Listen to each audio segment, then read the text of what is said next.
저는 2021년 한국에 온 탈북 여성입니다.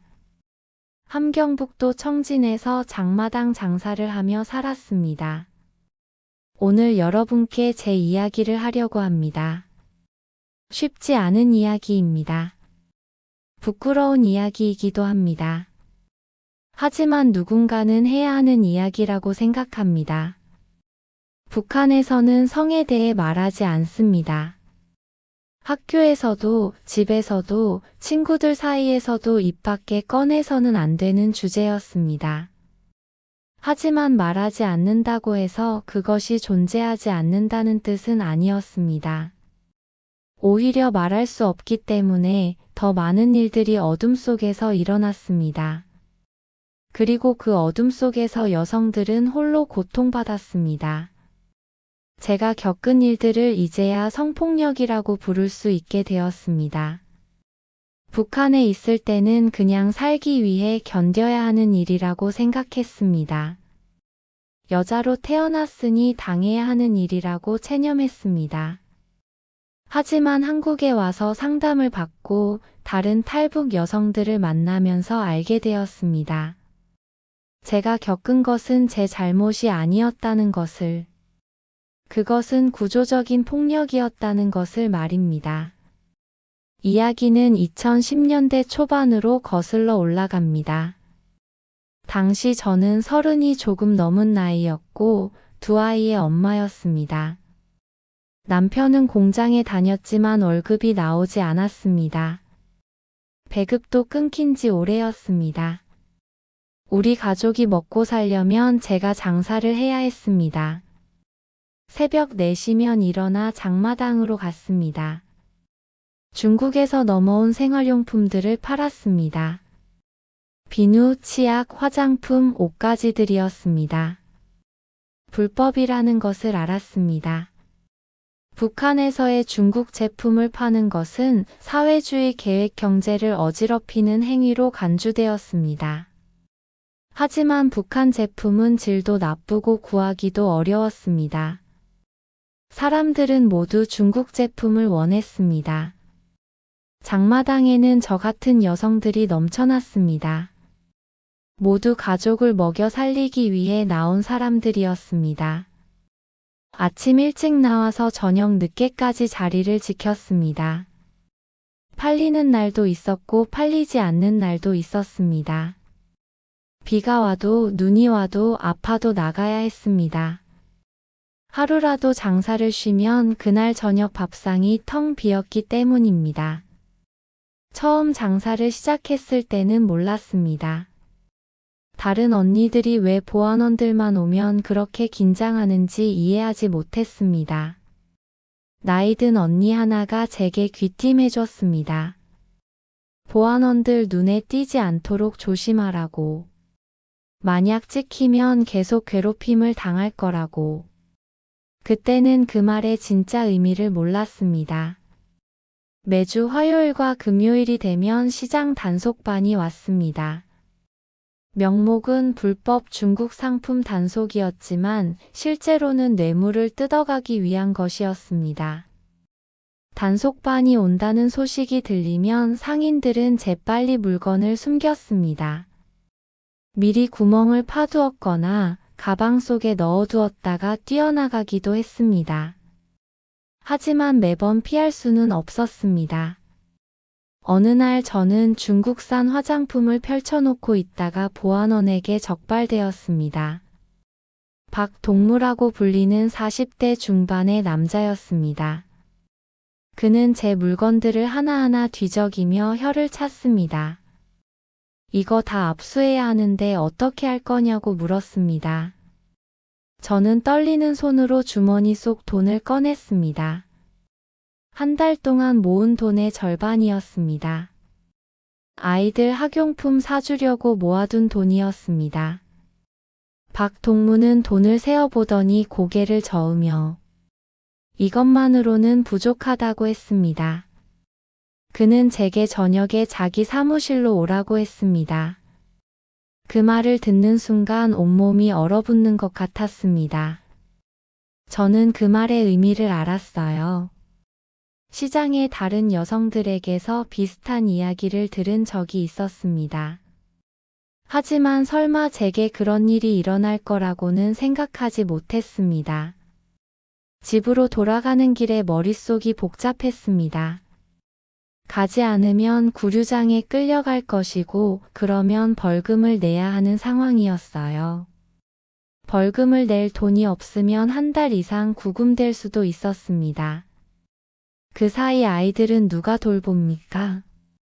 남편은 직장도 제대로 나가지 못하게 될 것이고 우리 가족 전체가 문제가 있는 집안으로 찍힐 것입니다. 그날 저녁 저는 박 동무의 사무실로 갔습니다. 보안서 뒤편에 있는 작은 건물이었습니다. 문을 열고 들어갔을 때 그는 혼자 있었습니다. 책상 위에는 술병이 놓여 있었습니다. 그는 제게 술을 따르라고 했습니다. 저는 손이 떨려서 제대로 따를 수가 없었습니다. 그는 제 손을 잡으며 손이 차갑다며 웃었습니다. 저는 아무 말도 할 수 없었습니다. 그날 밤 무슨 일이 있었는지 자세히 말하고 싶지 않습니다. 다만 제가 원하지 않았던 일이 일어났다는 것만 말씀드리겠습니다. 그는 저를 때리지 않았습니다.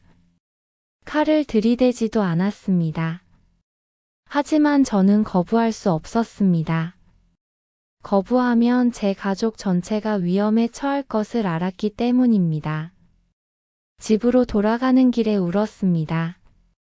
하지만 집에 도착하기 전에 눈물을 닦았습니다. 남편에게 들키면 안 되기 때문입니다. 아이들이 저를 보면 무너질 것만 같았습니다. 저는 아무 일도 없었던 것처럼 집에 들어갔습니다. 그날 밤 잠을 이룰 수 없었습니다.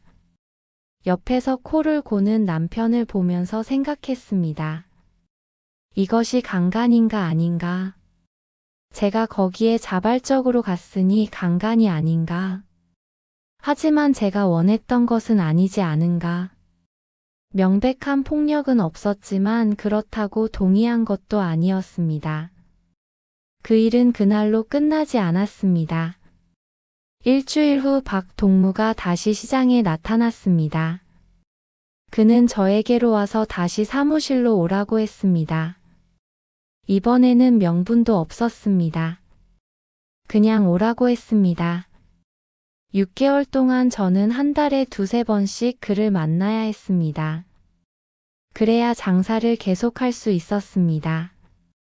다른 보안원들도 저를 건드리지 않았습니다.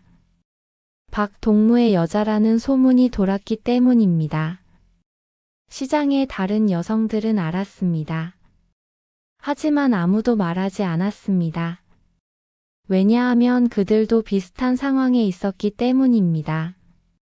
순이 언니는 국경 근처에서 밀수를 하다 보이부에 잡혔습니다. 3일간 조사를 받았는데 매일 밤 조사관이 왔다고 했습니다. 협조하면 집에 보내주겠다고 했답니다. 순이 언니는 집에 가고 싶었습니다. 그래서 협조했습니다. 영숙 동생은 평양에서 청진으로 여행증 없이 이동하다 검열에 걸렸습니다. 벌금이 20만 원이었습니다. 그 돈이 어디 있습니까? 검열원이 다른 방법도 있다고 했답니다. 영숙 동생은 그 방법을 선택했습니다. 아니, 선택당했습니다. 우리는 서로의 상황을 알았지만 말하지 않았습니다. 말해봤자 소용없다는 것을 알았기 때문입니다. 오히려 소문이 나면 더 큰 피해를 볼 수 있었습니다. 남편들이 알면 아내를 때리거나 이혼하려고 했습니다. 여자가 조심하지 못했다고 비난했습니다. 한 번은 참을 수 없어서 인민위원회에 가볼까 생각했습니다. 하지만 시장 언니들이 말렸습니다. 소용없다고 했습니다. 오히려 더 큰 화를 부를 거라고 했습니다. 실제로 신고했던 사람의 이야기를 들었습니다. 한 여성이 보안원에게 강간당했다고 인민위원회에 신고했습니다. 하지만 인민위원회는 그 보안원을 불러 이야기를 들었고 보안원은 합의하에 만났다고 주장했습니다. 결국 그 여성은 무고죄로 오히려 처벌을 받았습니다. 그 후 그 여성은 동네에서 살 수 없게 되었습니다. 북한에서는 성폭력이라는 개념 자체가 희미했습니다. 법에는 강간죄가 있었지만 실제로 적용되는 경우는 거의 없었습니다. 특히 권력을 가진 사람이 가해자일 경우에는 더욱 그랬습니다. 오히려 피해 여성이 문란한 여자로 낙인 찍혔습니다. 저는 남편에게도 말할 수 없었습니다. 남편이 알면 어떻게 될지 뻔했습니다. 저를 때릴 것이고 제가 조심하지 못했다고 비난할 것입니다. 그리고는 제가 더럽혀졌다며 집에서 내쫓을 수도 있었습니다. 그러면 저는 아이들도 잃게 됩니다. 저는 제대로 된 성교육을 받아본 적이 없었습니다. 학교에서는 성에 대해 가르치지 않았습니다. 오직 혁명과 충성심에 대해서만 배웠습니다. 사춘기 때 몸에 변화가 일어났을 때도 무슨 일인지 몰라 당황했습니다. 엄마에게 물어봤지만 엄마도 제대로 설명해 주지 못했습니다. 그냥 여자는 다 그렇다고만 했습니다. 생리에 대해서도 제대로 알지 못했습니다.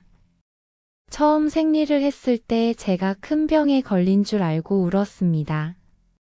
엄마가 천조각을 주며 그걸 대라고 했습니다. 왜 피가 나는지, 얼마나 계속되는지, 어떻게 관리해야 하는지 아무도 알려주지 않았습니다. 결혼 전에 남편과 관계를 가졌습니다. 피임에 대해서는 전혀 몰랐습니다. 당연히 임신을 했습니다. 17살 때였습니다. 낙태하는 방법도 몰랐고 그럴 돈도 없었습니다. 그래서 서둘러 결혼했습니다. 주변에서는 처녀가 임신을 했다며 수군거렸지만 어쩔 도리가 없었습니다. 박 동무와의 관계가 계속되면서 저는 또다시 임신했습니다. 이번에는 누구의 아이인지 확신할 수 없었습니다. 남편과도 관계가 있었고 박 동무와도 있었기 때문입니다. 너무 두려웠습니다. 저는 아는 언니를 통해 병원을 소개받았습니다. 공식 병원이 아니라 개인 의사가 몰래 하는 곳이었습니다. 돈을 많이 요구했지만 선택의 여지가 없었습니다. 장사로 모은 돈을 거의 다 털어서 낙태 비용을 마련했습니다. 시술은 비위생적인 환경에서 이루어졌습니다.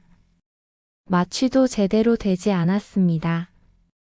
고통이 엄청났지만 소리를 지를 수도 없었습니다. 비밀리에 하는 일이었기 때문입니다. 의사는 기록을 남기지 않겠다고 약속했습니다. 시술 후 합병증이 생겼습니다.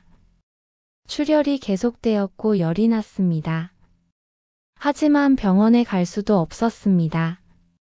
가면 왜 이렇게 되었는지 물어볼 것이고 낙태 사실이 드러날 수 있었습니다. 저는 집에서 꼼짝 않고 누워 있었습니다.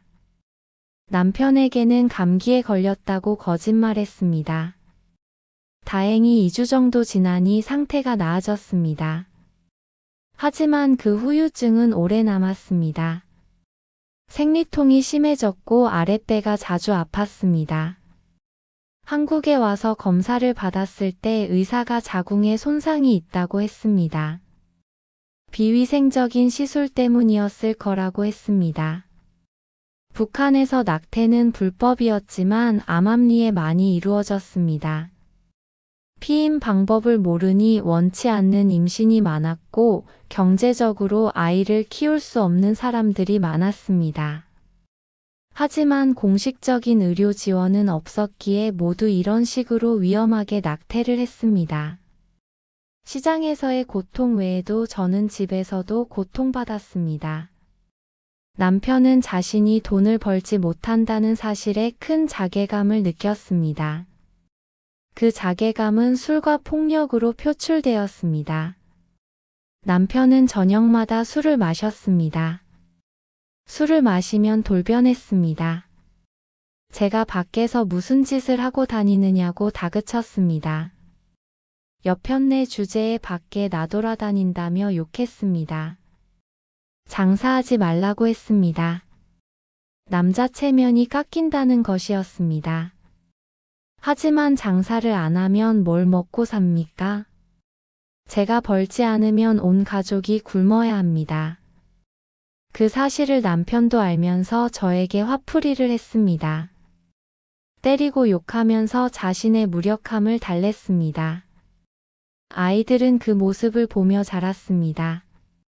딸아이는 아빠가 무섭다며 울었습니다. 아들은 점점 말이 없어졌습니다. 저는 아이들을 보호하려 했지만 제 힘으로는 어쩔 도리가 없었습니다. 이웃들은 소리를 듣고도 모른 척했습니다. 집안일은 집안에서 해결해야 한다는 것이 불문율이었습니다. 한 번은 옆집 아주머니가 괜찮냐고 물어봤습니다.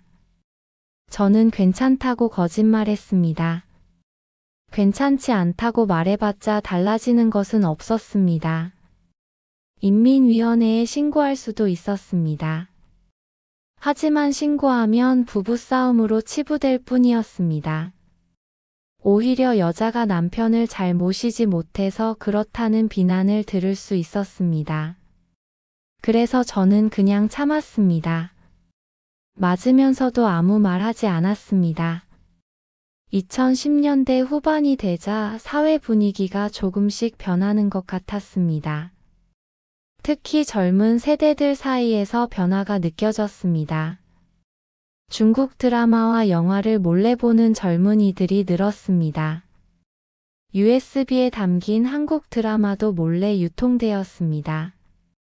제 딸이 18살이 되었을 때 남자친구가 생겼습니다. 처음에는 몰랐는데 어느 날 딸이 밤늦게 들어왔습니다. 어디 갔었냐고 물으니 친구 만나고 왔다고 했습니다. 하지만 표정을 보니 남자를 만난 것 같았습니다. 저는 화가 났습니다. 처녀가 밤에 남자를 만나면 어떻게 하냐고 소리쳤습니다. 동네에 소문이 나면 시집도 못 간다고 했습니다. 딸은 처음으로 저에게 대들었습니다. 엄마 세대랑 다르다고 했습니다.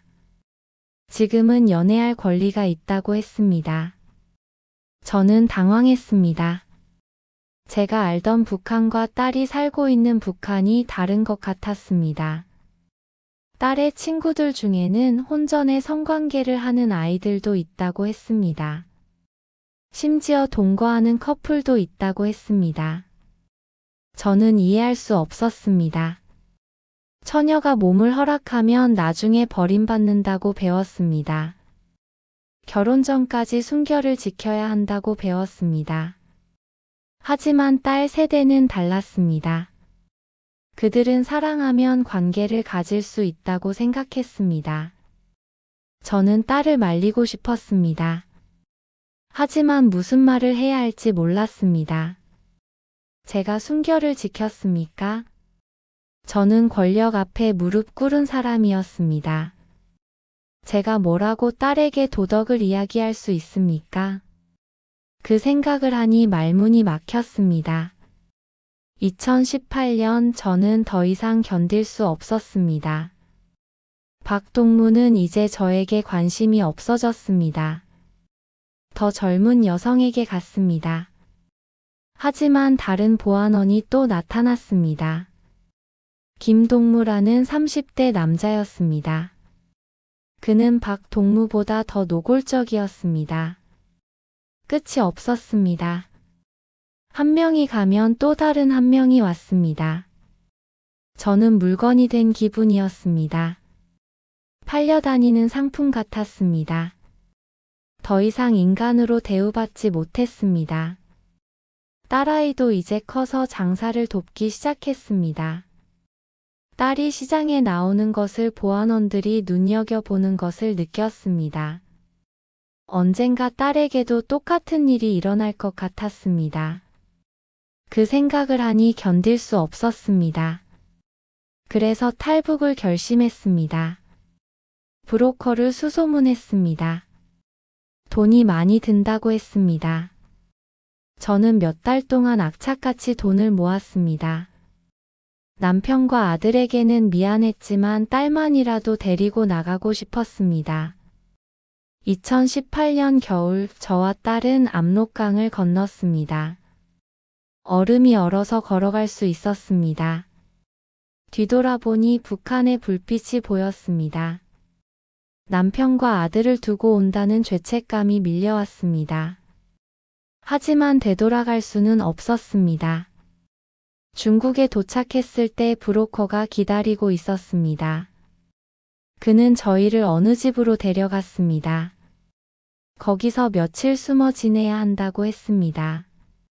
한국으로 가는 다음 루트를 준비해야 한다고 했습니다.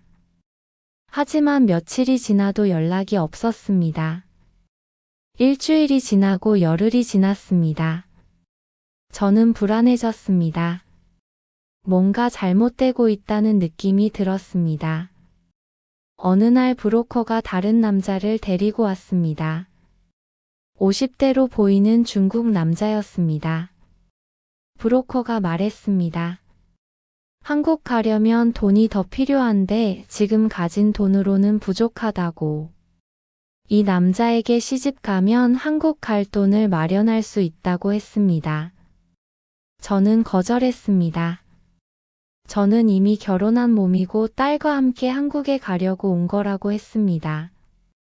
하지만 브로커는 다른 방법이 없다고 했습니다. 거절하면 경찰에 신고하겠다고 위협했습니다. 결국 저는 그 남자에게 팔려갔습니다. 2만 위안이었다고 나중에 들었습니다. 제 값이 2만 위안이었습니다. 딸은 다른 곳으로 보내졌습니다. 딸과 헤어지며 울부짖었지만 소용없었습니다. 그 남자의 집에서 3년을 살았습니다. 말도 통하지 않았습니다. 도망치려 해도 어디로 가야 할지 몰랐습니다. 중국어를 할 줄 몰랐고 돈도 없었습니다. 경찰에 잡히면 북한으로 송환될 것이었습니다. 2021년 기적처럼 다른 브로커를 만났습니다. 그 남자가 일하러 나간 사이 시장에 나갔다가 우연히 조선족 아주머니를 만났습니다. 그분이 저를 도와주겠다고 했습니다. 한국으로 갈 수 있게 해주겠다고 했습니다. 믿기 어려웠지만 선택의 여지가 없었습니다. 그분의 도움으로 저는 한국행 루트를 탈 수 있었습니다. 딸의 소식은 알 수 없었습니다. 나중에 찾겠다는 생각으로 일단 저만 떠났습니다. 여러 나라를 거쳐 한국에 도착했습니다. 하나원에서 교육을 받을 때도 멍한 상태였습니다. 진짜 한국에 온 것인지 믿기지 않았습니다. 자유를 얻었는데도 행복하지 않았습니다. 북한에 남겨둔 남편과 아들 생각, 어디 있는지 모르는 딸 생각에 잠을 이룰 수 없었습니다. 하나원을 나와 정착 지원을 받았습니다. 작은 원룸을 얻었고 취업 교육을 받았습니다. 하지만 적응하기가 쉽지 않았습니다. 한국말이 같은 듯 다르고 모든 것이 낯설었습니다. 무엇보다 마음이 아팠습니다. 북한에서 겪었던 일들이 악몽으로 찾아왔습니다. 박동무의 얼굴, 그 사무실의 냄새, 그날의 기억들이 생생했습니다. 낮에는 아무렇지 않은 척했지만 밤이 되면 공포가 엄습했습니다. 1년 정도 지났을 때 탈북민 지원센터에서 상담을 권유받았습니다. 처음에는 거절했습니다. 제 이야기를 누가 믿겠으며 또 이해하겠습니까? 부끄러운 이야기를 왜 해야 합니까? 하지만 점점 힘들어졌습니다. 혼자 감당하기에는 너무 무거웠습니다. 결국 상담센터를 찾아갔습니다. 상담사 선생님은 젊은 여자분이었습니다. 저는 조금씩 제 이야기를 꺼냈습니다. 선생님은 제 이야기를 들으며 울었습니다. 그리고 말했습니다. 제가 겪은 것은 성폭력이라고. 제 잘못이 아니라고.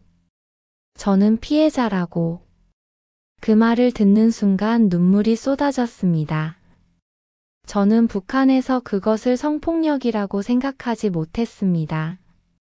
그냥 여자로 살아가면서 겪어야 하는 일이라고 생각했습니다. 제가 조심하지 못해서, 제가 가난해서, 제가 힘이 없어서 당한 일이라고 자책했습니다. 하지만 아니었습니다. 그것은 명백한 폭력이었습니다. 권력을 가진 자들이 힘없는 여성들에게 저지르는 범죄였습니다. 저는 피해자였지 공범자가 아니었습니다. 그 깨달음 이후 조금씩 회복되기 시작했습니다. 상담을 계속 받았고 같은 경험을 한 다른 탈북 여성들을 만났습니다. 저만 겪은 일이 아니었습니다. 수많은 여성들이 비슷한 고통을 겪었습니다. 상담을 받으며 깨달은 것이 있습니다. 침묵하면 아무것도 변하지 않는다는 것입니다. 제가 부끄러워하고 숨기는 동안 북한에서는 같은 일이 계속 일어나고 있습니다. 지금 이 순간에도 어떤 여성이 보안원 앞에서 떨고 있을 것입니다. 처음 인터뷰를 했을 때 떨렸습니다. 기자 앞에서 제 이야기를 하는 것이 너무 어려웠습니다. 말을 하다가 여러 번 울었습니다. 하지만 끝까지 이야기했습니다. 기사가 나간 후 반응이 엇갈렸습니다. 많은 사람들이 응원해 주었습니다. 용기 있다고 고맙다고 말해 주었습니다. 하지만 일부는 의심했습니다. 과장된 것 아니냐고, 돈을 받고 거짓말하는 것 아니냐고 했습니다. 그런 반응들이 상처가 되었지만 멈출 수 없었습니다. 제가 멈추면 진실이 묻힙니다. 제가 침묵하면 북한의 여성들도 계속 침묵해야 합니다. 제 이야기를 하면서 강조하고 싶은 것이 있습니다. 이것은 제 개인의 불행이 아니라는 것입니다. 이것은 북한이라는 사회 구조가 만들어낸 폭력입니다. 북한에서 여성들이 성폭력에 노출되는 이유는 여러 가지입니다. 첫째, 권력의 비대칭입니다. 보안원, 보위부원, 당 간부들은 절대적인 권력을 가지고 있습니다. 그들의 허락 없이는 장사도, 이동도, 생활도 할 수 없습니다. 여성들은 생존을 위해 그들의 요구를 거절할 수 없습니다. 둘째, 법적 보호장치의 부재입니다. 성폭력을 신고할 곳이 없습니다. 신고해도 처벌로 이어지지 않습니다. 오히려 피해 여성이 비난받습니다. 이런 상황에서 여성들은 침묵할 수밖에 없습니다. 셋째, 경제난과 성차별의 결합입니다. 경제난 이후 여성들이 가족의 생계를 책임지게 되었습니다. 장마당에 나가 장사를 해야 합니다. 하지만 그 과정에서 권력자들의 단속과 착취에 노출됩니다. 여성이 경제활동을 하면서 동시에 성적 대상이 되는 것입니다. 넷째, 성교육의 부재입니다. 북한에서는 성에 대해 가르치지 않습니다. 여성들은 자신의 몸에 대해, 성관계에 대해, 피임에 대해 아무것도 모릅니다. 이런 무지는 여성들을 더욱 취약하게 만듭니다. 다섯째, 가부장적 문화입니다. 여성은 순종해야 하고 희생해야 한다는 관념이 깊이 박혀 있습니다. 여성이 성폭력을 당해도 여성 자신의 부주의 때문이라고 비난받습니다. 이 모든 요소들이 결합되어 북한 여성들을 성폭력의 무방비로 노출시킵니다. 제가 겪은 일은 특수한 경우가 아닙니다. 수많은 여성들이 일상적으로 겪는 일입니다. 한국에 온 지 이제 4년이 되어 갑니다. 많이 회복되었습니다. 상담도 받고 일도 하고 새로운 삶을 살아가고 있습니다. 하지만 여전히 악몽을 꿉니다. 여전히 그날들이 생생합니다. 무엇보다 마음 아픈 것은 북한에서 저와 같은 고통받고 있을 여성들입니다. 지금도 어떤 여성이 장마당에서 보안원의 눈치를 보고 있을 것이고, 원치 않는 관계를 강요당하고 있을 것입니다. 지금도 어떤 여성이 혼자 울고 있을 것입니다. 세상이 이 현실을 알아주기를 바라며 저의 사연을 제보합니다. 감사합니다.